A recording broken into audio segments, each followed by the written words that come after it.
I want to share with you a dynamic that we see often that gets in the way of teams being high performing. And we call it perception deception. So let me ground it in a story. I was at a national conference recently, and I was listening to one of the keynote speakers on the main stage, and I hated it. I disliked her speech. She was reading it, first of all, and it was just monotone, and I really got nothing out of it. That was on me because I couldn't get past that. And so afterwards, I was meeting with a bunch of colleagues and was about to share my critique when they started raving about how amazing she was. And I was like, wait, what? Did you see the same speech I saw? And I was floored because I just assumed that everybody had the same perception I did, that their perspective of the speech was the same as mine. Well, this is what we see all the time with teams. And there is a danger in making an assumption that other people feel the same about the team dynamics that you do. And yet, as humans, this is what we do. It's natural to just assume that others are having a similar experience to what we are having.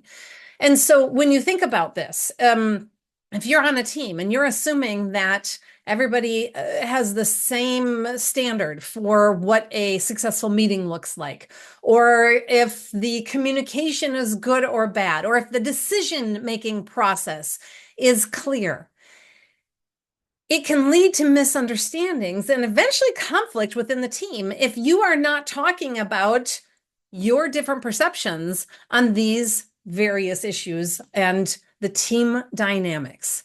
And with different perspectives, the reality is it can go into a debate about if your perspective is right or mine is right. Who's right, who's wrong?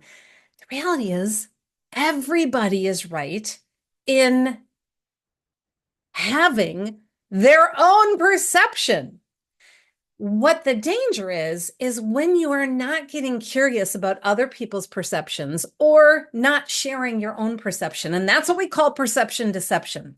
And that's what gets in the way of being a high performing team, because if you just assume everybody likes to make decisions the same way that you do, you are not going to have buy-in from the rest of the team members if indeed they want to have a different, and they do have a different view on that. And so this is what we want to share with you today, as we always do with our Thoughtfully Fit Thursday workouts. So we want to focus on the core. I want you to pause the next time that you are in a meeting and maybe you're noticing that there's an emotional field that's a little bit off, or maybe you're really excited, but you're noticing that someone else is sort of leaning back and maybe disengaged. And I want you to think about how could you share your perception of what's happening, or how might you get curious and ask others in the room, hey, how are you feeling about the meeting dynamics right now? What's going on for you? What's your processing of this conversation or our team dynamics?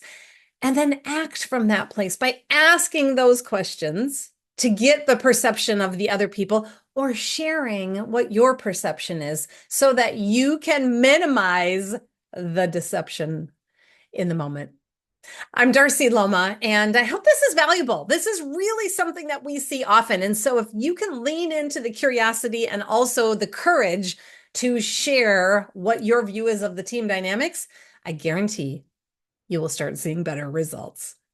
Thank you so much for joining me. As always, we love when you comment, share your own stories, and share this with other people on your team or others who you think might benefit from learning about how to have a thoughtfully fit team. Thanks so much for joining me. Take care.